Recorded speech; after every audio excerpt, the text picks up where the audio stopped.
নমস্কাৰ ৰাইজ, এয়া আমি আহিলোঁ এই ঠাইলৈ আৰু সঁচাকৈ লগ পালোঁ, আমাৰ এই বাইদেউকো লগ পালোঁ।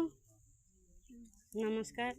বাইদেউ কৈ আছিলে মানে তেওঁলোকৰ গাঁৱত গোটেই পানী মানে ঘৰবিলাক একেবাৰে উটাই লৈ গ'ল আৰু তেওঁলোকে আহি এই বাগানৰ এই চাইডে মানে কাষতে ইয়াতে এনেকৈ কেম্প বনাই আছিলে, ইয়াতে বসবাস কৰি আছিলে, কিন্তু এই ঠাইতো তেওঁলোকে থাকিব নোৱাৰিলে।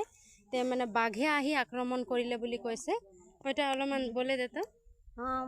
বাঘ আকে দিগদার করে গরু ছাগলি হিয়া মানুষকে কেউ বাঁচাল পারলো রাখলে হলো গরু ছাগলি মারে নিল हमने कैमरी भाई दिलो देख के तने हाने আর ঘর নে বকা টামে যাইতে রহি উপায় নেই।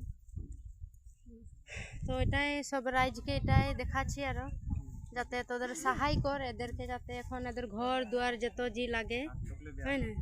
ও এই দাদার দেখতো হাত, দাদার হাত মানে বেয়া হয়ে আছে। ওহো, নদী কিনারতে ঘর আছে বুলি কৈছে আর ঘর মানে গুছিয়ে গ'ল বুলি কৈছে, বোকা পানীয়ে লৈয়ে গ'ল।